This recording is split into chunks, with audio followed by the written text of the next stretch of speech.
Very good. Okay, well, look, item 1, I haven't had any apologies for absence, I think. No, nothing. Good.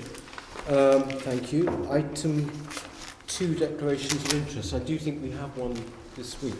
Yeah, thank you. I've noticed that in the list that they publish, for some reason, they're not publishing the fact that I am a member of Civics in the European organisation of CORE, which is a Committee of Regions. So that should, and as we also have an issue on Europe today, I have to declare that. Okay. But it should actually be a standing declaration. So we're looking into that. Right, okay. Right, so thank you for that. Item 3, the minutes. Can we make a note and agree the minutes for the last meeting? Agreed. Yes. Item 4, summary list of actions. I'd like to note these, and there is actually something arising from that, from last meeting. Martin, was this about the safety issue, wasn't it? Safety committee issue. Yeah, so I think the issue first arose when the panel met. I think it was October. I think that's when it was. When we'd had a fire alarm and a lot of issues as a result of that. And it's a time when sort of reported that our plans didn't work that well. People had to muster at Potter's Field.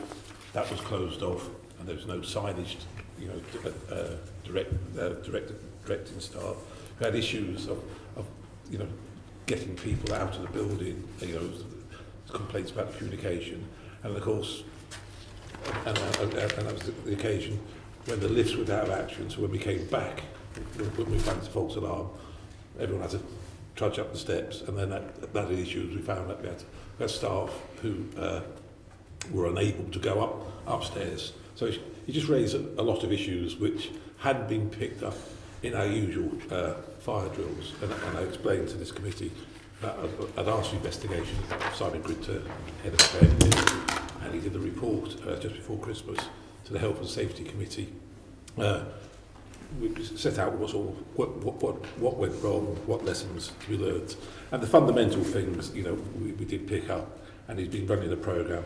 He's doing mandatory fire warden refresher training, because each floor does have volunteers of fire wardens. That works well. We've upped our briefing on internet and training inductions for managers, wider responsibilities for staff.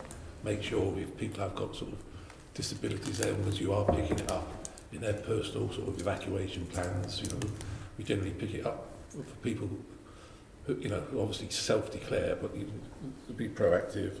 And just generally, we need to review how we do all our communications.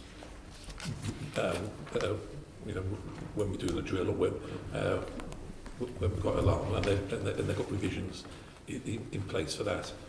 The one thing we're still thinking about, it is quite clear, is when we do planned drills, they tend to, for obvious reasons, we tend to organise them when they don't cause too much disruption to the building. There's a view that just makes everyone it's not a true, a proper test. I'm not suggesting we should do a drill when the mayor's question time. Be a good idea, actually. But I think we do need to do it at a time when it's probably a bit more unexpected to start, because I think the unexpected nature of the event last autumn caught some people out on the hop. Well, thank you, Martin. This was something concerned you. Do you have? It did, yes. I thought it was a bit. I won't say it was chaotic, because that wouldn't be true, but it wasn't what I expected. I expected it to be a much better honed drill, and that people would know where to go. And I found that the signage, especially outside, where the reporting zones, it wasn't clear until a while, and a few discussions that bits of paper were held up, and I thought we should be a lot more professional than that. And I've since realised that actually if you're on the 9th floor and you evacuate there's a trip hazard as you go out of the fire exit, which I feel that should be looked at as well. But having been responsible for large premises myself, admittedly not as large as this, I would have expected a slightly more well-drilled approach to it, I think. And I think you're right as well, Martin, that you can have as many practices as you like, but there is nothing like what appears to be the real thing to really find out whether it works or not. We don't really want the real thing, do we? No, but if there is, then you need to be certain that everybody is out of the building and that everybody's where they should be. That's lovely. Okay, well, thank you very much, Emma, for seeing to that. So we can note that. Item 5, external audit plan. Very pleased we have Carl and Ellie here from Ernst & Young. Would you be able to just update us on the external audit plan progress? Thank you. Of course. So there's probably 2 or 3 things I should talk you through. The first one, I'll assume you've read the report, so take questions as we go, but I'll talk through the highlights on the financial statement risks, a quick update on some independence matters, and then talk through the value for money risks. Yes. So one of the things I think I'd be particularly interested in from this committee is, do you see any other significant risks that we should be thinking about as part of our audit? Because obviously we're only in the process of planning an interim and we haven't finished. So from a financial statements risk, if you turn to, I think it's your page 19, the first 2 on there around revenue recognition and fraud and error are relatively standard risks, so nothing unusual there as far as the GLA or GLA group is concerned. The more specific risks around the group are clearly the E20 onerous contract provision, which is a major item in the accounts, and we'll clearly be looking at that. There is probably some progress in the business plan, but we'll need to make sure that it's underlined by contractual changes as well before there should be any change to the onerous contract provisions. So that's a major item. The second on there is around the group boundary. Now clearly there's a change in ownership of E20 during the year, and we'll make sure that we have a careful look at that. And there's also a new entity, the Funding London entity, that we'll look at for the first time. That's been brought into the group. There are no other changes as far as we're aware of any significance, but they're the 2 that are new this year, so therefore we'll take a close look at those. Over the page, property valuations and pensions valuation are not particularly special this year, no real change in risk focus, but they are very important for the financial statements. And then what it may be a change is the way that business rates and localisation of business rates, the provision there is calculated, because we should have this year significantly less time to finalise those numbers compared to previous years. So it's again a pretty significant number. It's dependent on other parties coming up with their numbers. So again, we'll have to change the way that we do the audit rather than worry about the changing risk of the item in the account. They're the main financial statement risks. From a how do we go about doing the audit, not a huge amount of change. Our materiality is set at cautious end of materiality on the same basis as previous years, so no change there. The independence matter of note I should bring to your attention is I have done 5 years, and we have decided it would be sensible for me to extend my period, and that's been approved by the PSAA, so that's more a matter of note rather than a concern. I think Martin's happy with that, but would have said before now if he weren't. Extend to how long? Well, we think probably, given you've got listed debt, probably a year. There's a maximum of 7 years that any engagement partner could do. So that's our thinking there.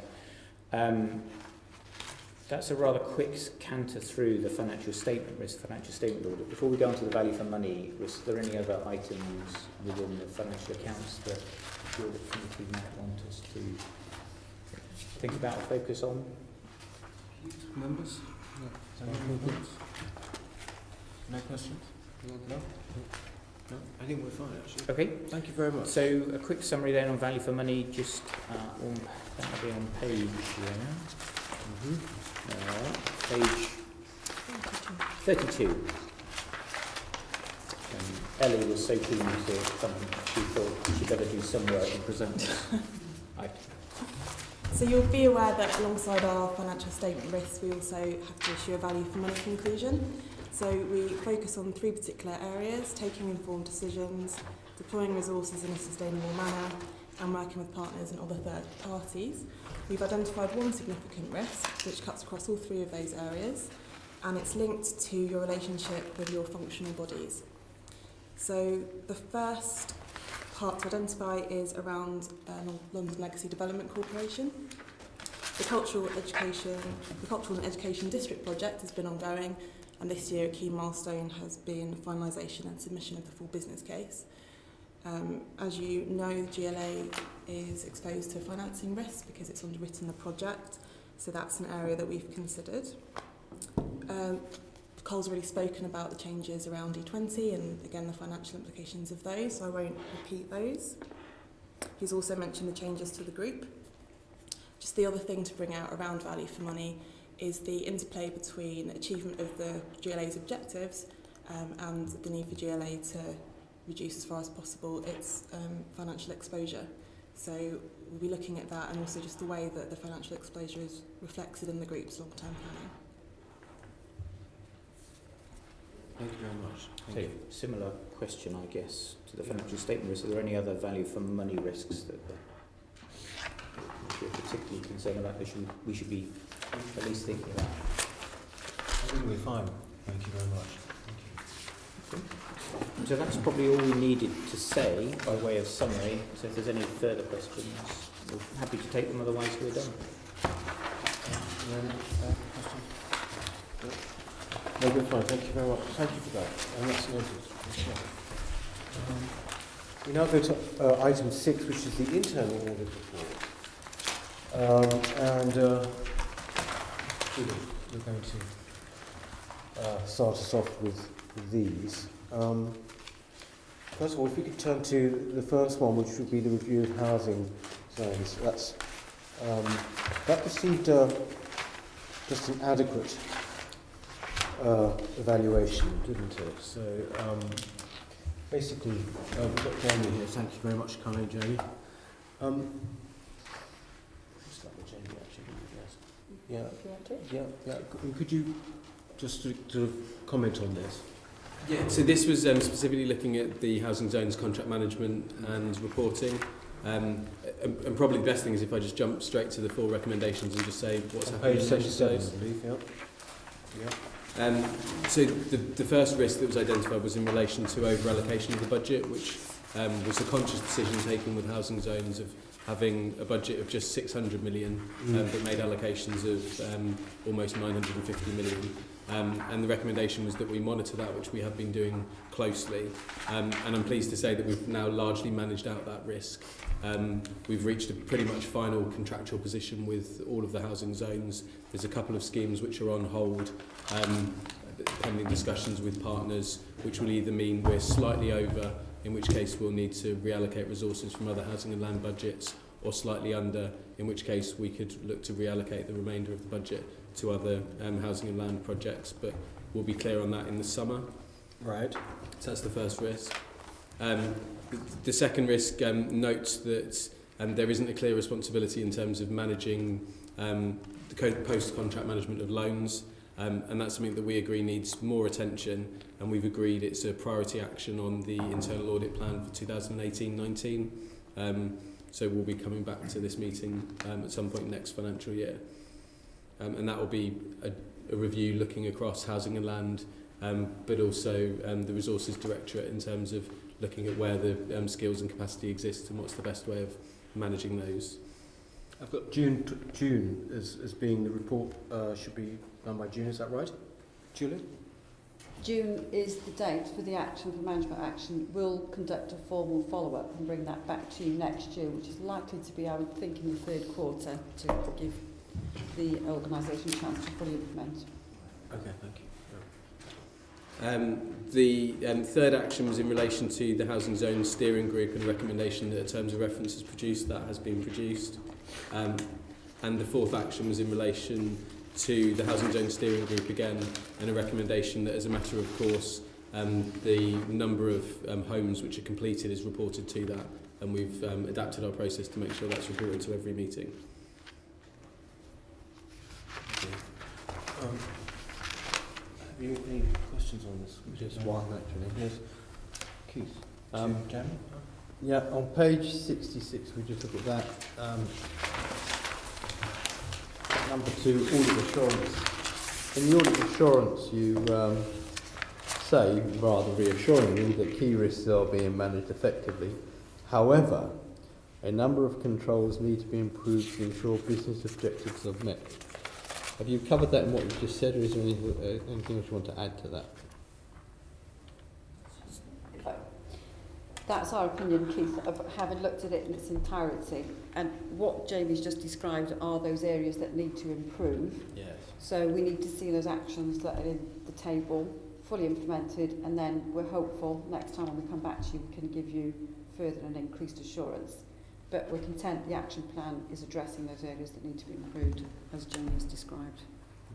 Can I ask just, the preceding sort of year, as it were, has this dropped to adequate from substantial, as it were? No. This was the first time that we've looked at it in this detail, so it's its first rating of adequate. We will follow up next year and hopefully report upward movement. Right, okay. No, nothing? No, that's fine. Thank you very much, Jamie. Thank you. Just one point, Chairman, if I may. Would there be any possibility of having any kind on, because I appreciate this is the first time we looked at this, but could we have any kind of traffic light system? So direction of travel, as you referred to, on the future report. Is that possible? We actually have that in the summary report, which we'll come on to later. So if we've done the review previously, we indicate there's a little table further on in there if it's gone up, stayed the same or gone down. So yes, we do that. Not in the report itself, though we could do. No, yeah, but that'd in be the nice, summary. wouldn't it? Yeah. Okay, we can look at that next year. Thank you. Thank you. Okay. Yeah. Thank you, Jamie. Thank you. Thank you. Thank you. Next to it. Yeah. Next we have the review of further education capital grant, that has substantial. Debbie's with us, is she not? Debbie? Julie, could you just take us, explain this a little to us? This is into this is substantial rating, as you will see, so that means that we've concluded the control framework is operating effectively, which is our highest level of assurance that we give at this stage. So you will see on pages 82 and 83, we're explaining how we've come to that conclusion. So on the areas of effective control, we're actually spelling out that the policies and procedures are very clear, that the grant terms and conditions for this fund have really been clearly stipulated, and that the team monitor that they're actually followed in approving their payments, and that they have regular management information and oversight in that particular area. Hence the substantial assurance rating. We have made one recommendation which Debbie and the team have agreed, and that is really around the timescales and the dashboards, and just improving some of that. Debbie wants to add. Do you have any points to ask of Debbie? No? Done? Thank you very much. Sorry to drag you down. No, it's a delight. Thank you. Next, follow-up review of policy development and implementation, Tom. Yeah, I mean, Chair, on all the follow-ups, I think... They're all fine. Yeah. Well, no, I'm saying they're all fine. I think Marv and I will act as messengers rather than dragging our colleagues down for every single item. So if there's things we need to... if there are things we need to take back to... Well, some of them actually relate directly to us, but some of them are our colleagues that will relay any messages members have. Very good. No questions? We've been very, very compliant today. Usually, nothing substantial. No. Thank you very much. Thank you. We can note those then. Basically, I just would like to, there's a fine, I would just like to draw attention to the internal audit progress report. Julie, you're just going to give us just an outline of a number of issues there to do with the fraud. Yes. Yeah, if you could. Yeah, I was going to hand over to Dave at this point. Yeah, this is a summary of the work that we've completed during the last quarter. As you can see, we've already touched on the reports, sort of two reports, full reports, housing zones, further education, which we've just discussed, and it also lists those follow-ups again, which each of those were implemented or partly implemented, but have given each one of those was a substantial assurance. 2.2 refers to the reviews that will be completed by the end of March, and we again will report those at the next audit panel. In particular, there's the Lumiere London governance arrangements and also an iTrent post-implementation review reports, which they have been completed, but as I say, they'll come to the next panel, and it sets out some further work that we've got there. In section 3, this details some counter-fraud work that we've been involved in, and it sets out there the position that we've got. The first 3.1 refers to the Super Connected Cities programme, where there was fraud identified, and that's going through, at the moment it's going through the court process, so we're awaiting the outcome of that trial. 3.2 is some work that our fraud team are involved in. This was a false claim in an employment creation programme that the GLA are involved with. As you can see there, the funds were fully returned for 5,000. The individual involved had been dismissed, but it was a case of us going in and ensuring that the processes were tight and in place. 3.3 refers to a recent investigation that we've been involved with, which to do with the European Social Fund programme, and this is looking at the long-term unemployed. And as you see there, it sets out a delivery partner found one advisor apparently forged documents to fulfil eligibility requirements for the scheme. We've been asked to go in and review that, and we will report back the outcome of that more fully at the next meeting. Our internal audit performance, we anticipate completing by the end of March, the days required. There's a slight amendment there. It talks about 300 days. That's actually slightly changed now. We've done a lot more than that actually. We're more 400. So, but those will all be completed by the end of March, and obviously we'll report on the next year's audit plan in the next items. But willing to take any questions anyone has on any of that. Yes. Right. Thank you. Do you have any questions? Yeah, I was interested to see that you were talking about audit reviews of London and Partners Partnership governance carried forward to the new GLA audit plan for 18-19. And as you probably know, that's an area, London and Partners activity, that the Budget and Performance Committee considered in detail at its last meeting. And it was quite unsatisfactory, really, in terms of a number of the answers, which included at one point, despite the fact that they received £14 million worth of public money, that I was being told that it was a bit intrusive to ask them questions about what they'd spent it on, because they're a business. Now, I hope the audit will be able to delineate quite correctly that there is a responsibility to be accountable for public funding.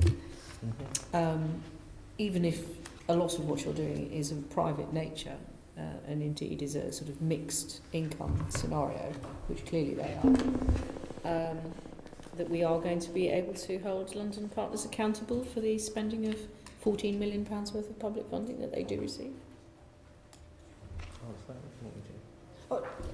Well, I would see that would be form part, the scope is to be really clear about what the governance arrangements are around that and where the accountabilities sit. I would see that as something that we would cover in the scope. Yeah, and we'll refer to obviously any reports of that are available that have been challenged, shall we say, of that Well, I don't think there are any reports because I think nothing is available because they're hiding behind this chimera, which is that because we're private, we can't tell you about things because they might be commercial in confidence or etc. etc.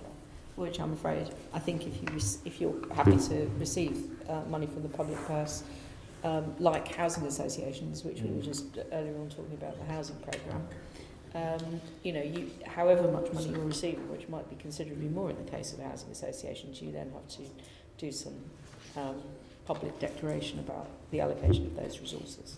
So I hope that will be covered in the audit. Okay. Just on the back of that, I mean, I entirely agree. I suppose the three things I'd say about that. The first thing is there's plenty of people you could ask here about what we're doing on our side of the fence because it's our money, GLA money going to them. So I can give you the names of the people. I'm one of them. So there you go. That's one thing. Second thing is, slightly hesitant to say this, but anyway, I'll say it anyway. It's actually a local authority controlled company, so that gives members a way in. Some of you who sit on boroughs will be familiar with that concept. So by law, you've got access rights. Third thing, again, it's up to you how you use your powers, but obviously your summons powers applies as well. Summons in people information because they're a contractor. So there are three routes there. So you can ask us here, you can use your local authority company access rights, you can use your summons powers. So there's, if LNP won't help you, there are three ways, including shooting myself in the foot, that we can help you.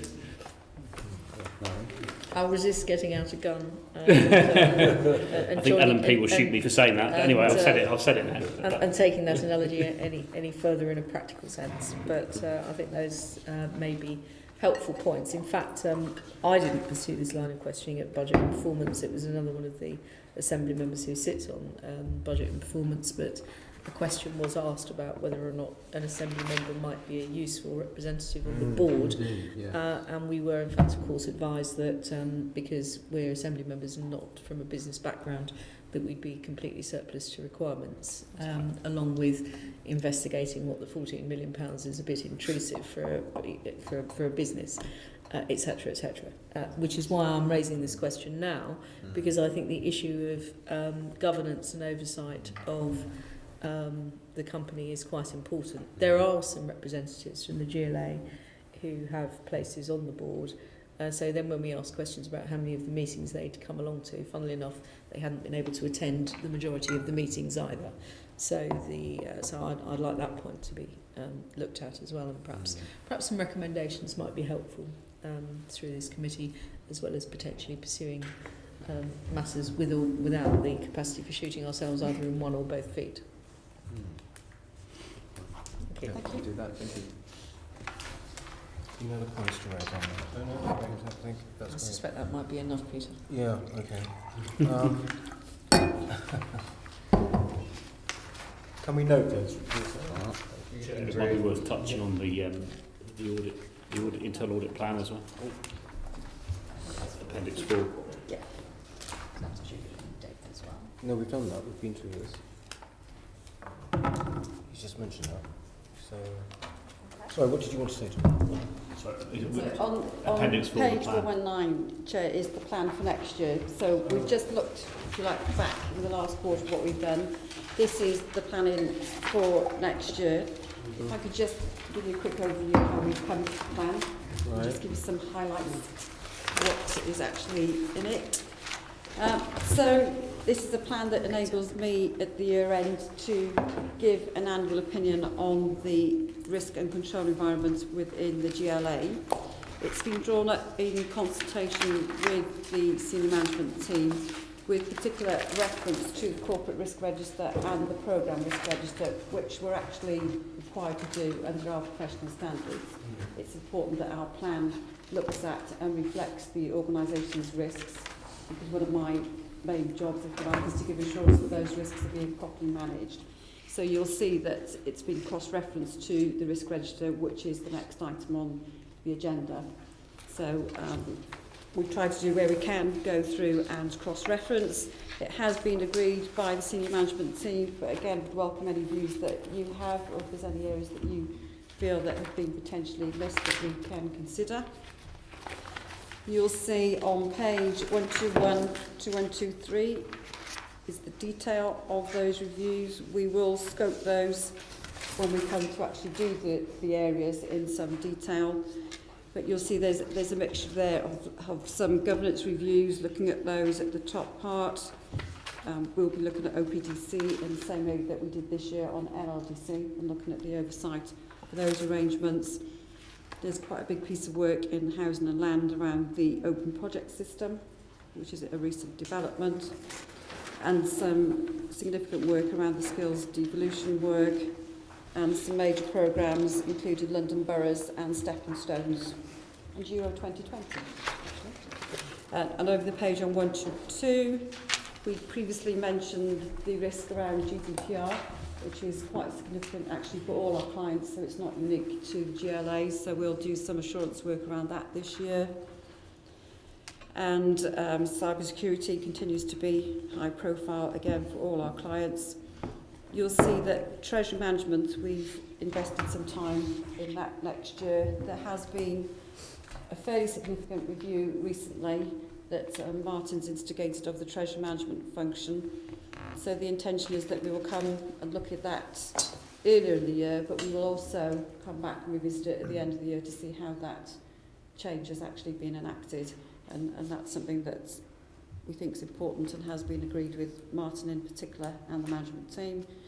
And you'll see on page 123, this is our follow-up programme. So just to assure you, everything that we've looked at this year will come back next year to report progress back to you where the business is in enacting those recommendations.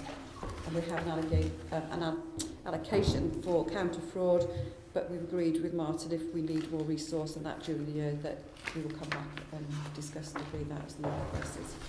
Should also mention that audit plans can change during the year and do now, because we are in a position where we should respond to emerging risks. So we can approve this today as the indicative plan, but we will look at it every quarter to reassure you whether we think it's still the right plan. You had a question? Yes, my point was about the follow-up reviews, and I see that London and Partners and their partnership governance is going to take 3 days, but not until Q4. And concerned as I am about the fourth plinth programme, which is in there as 3 days in Q2, can we swap those? Yes. And actually, I was just looking at London and Partners. We probably need to revise that one, because actually that's going to be a full review now, because we've agreed recently to roll that one forward, but it will be done in the first half of the year, not in the fourth quarter. So we're not going to have to wait until next January, No. February, March. Okay, that may well be the follow-up, but we'll do the first review because we're now rolling that forward. Great. Yeah. Happy days. I think that's answered my question. Okay. Thank you. Thanks, Jude. No, that's good. Yeah. So we can swap those round. This is a higher priority, I think, haven't you? Well, I think we're saying that there's going to be a full review at an earlier point, Yes. Yeah. and then what's listed in there is the follow-up review, which might still stay Yes. programmed for The end of the year. the end that of the makes year. sense. So there's now going to be 2 bites of the London and Partners chair, as one might say. Yeah, we can have those. Thank you very much, Julie, for that. Thank you. So we can note the internal audit reports, of course.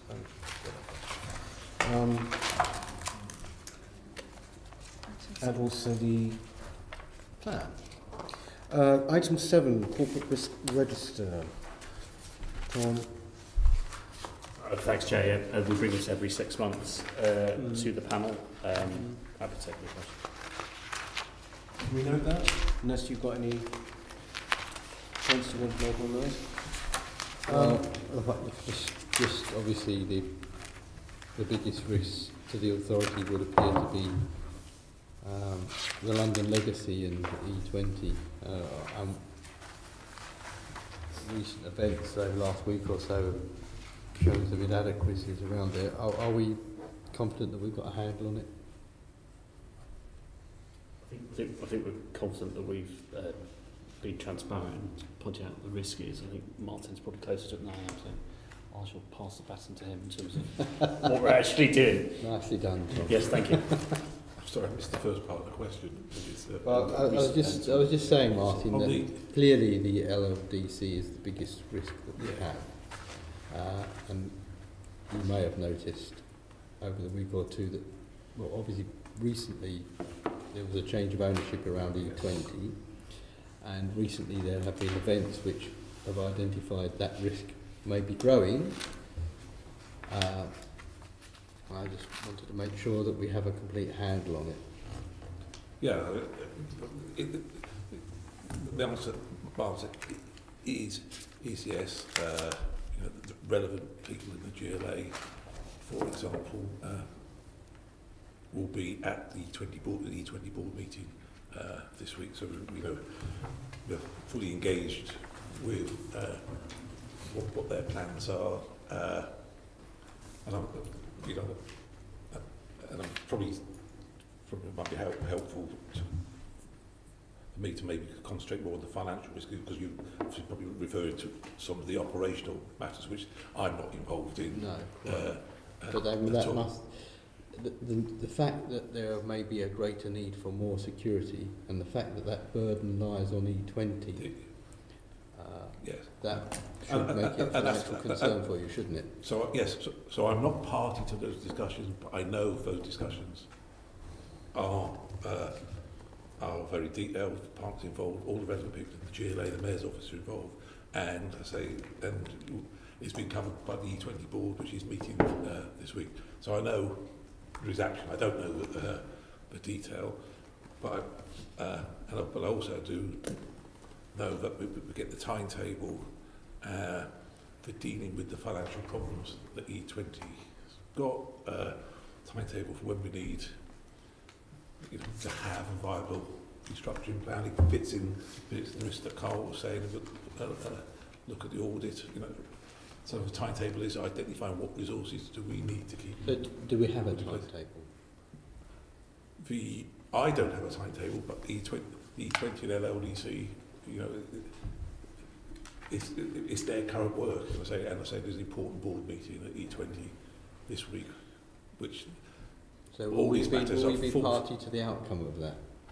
Because the issue here really is that it's our highest risk area, I would suggest, and events have happened that will put more financial pressure on a business that is in dire financial straits. yes. So we just need to be acutely aware of that. And I'm acutely aware and have reg liaison with the finance professionals at the LLDC, who also obviously E20, and in fact we met last week.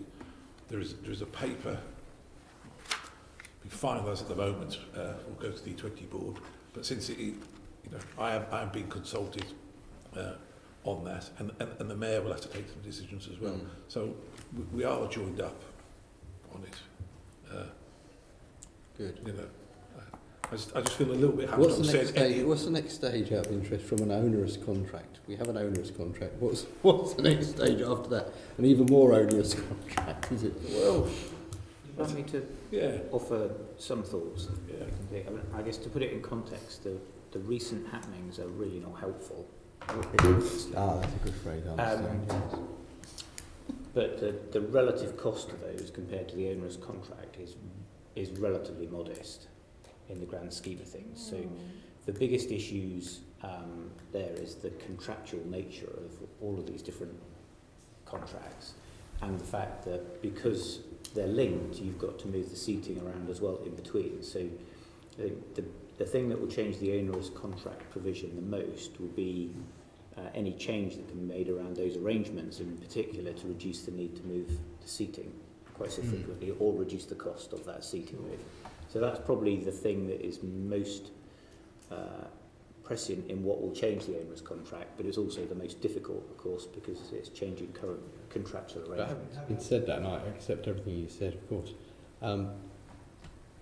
there could be revenue ramifications. Now, yes, the amount of money spent on moving the seats is enormous, but that's a one-off cost. But ongoing revenue costs could really damage the business. Well, I don't know whether you were there or not for the match. The worst outcome, if there's a repetition of it, is action gets taken to have the matches behind closed doors, which is really serious from that. That's very painful. Okay. Especially for those who might enjoy watching the Yeah, I suppose I should have declared that I am a supporter of West Ham United. So. You say that every committee Well, it's only fair that the people listening to the conversation are aware that Pity. I could possibly have some kind of... That's right, somebody has to support them, Peter. Mind you, Steve O'Connell supports Crystal Palace, so, yeah. Okay, right. Well, And they need support. not as good as a wink, so far as I'm concerned with football. I don't know. I have no idea whether they're good or bad. Well, Anyway, all we can say on Crystal Palace is that the Eagle is almost landed. Yes, we will note that report. Thank you very much. Thanks for that. Item 8, we've got London's European programme. We have Alex here. Do we have any points that occur to you on this or not? Or can we just note it? Noted. Noted? Fine. Thank you very much. Thanks for I'm very sorry, but it's just one of those formalities. It's his duty. Thank you very much. Yes. Item 9, monitoring of expenses, taxable benefits for mayor, elected members, senior staff. This is Tom's area, but do you have any points to make on these? Any quibbles with anything? No. No, nothing. Can we note that then, please? Emma, we're glad to have Emma Strain here. So, registered gifts and hospitality. Also on item 11, we have registered gifts and hospitality for members of staff. And then finally, as well, which comes under Emma's remit, the report of the monitoring officer regarding complaints. So, on item 10, can we note this report unless there are points to be made or asked of Emma? No? Noted. Great. Thank you. Item 11, registered gifts and hospitality to members of staff. Can we note this report unless you have? No? Noted. And then finally on 12, annual report on regarding complaints. Do you have any points? No. Would you like to actually tell us a bit about how that works, in fact, actually? I would like to make your time a bit more worthwhile coming down. No, because also there has been it does feature a complaint against somebody, so I think we just... So complaint-related matters are dealt with by myself as a monitoring officer under the GLA standards regime, which is established by the Localism Act. In practice, what that means is if I receive a formal complaint against one of the GLA members, which includes the Assembly members, the Mayor and the Deputy Mayor for Policing and Crime, then I will investigate it in accordance with the complaints procedure that we have published. I see. Okay. So in the period of this report, there was one complaint which was dealt with by the monitoring officer, but not by myself, but by my predecessor, Mr. Williams. Okay, great. Thank you. No comments on this, or no? You sacked. Nothing really to say, is there? We can note that then. Thank you. Sorry for dragging you down. Very happy to be here. It's a duty. It is indeed. I know, but it's not the point. Thank you very much. 13, we've got we could note the work programme. Yep, for 17-18. Site change. Oh yes, site change. Programme work for this 18-19 assembly year.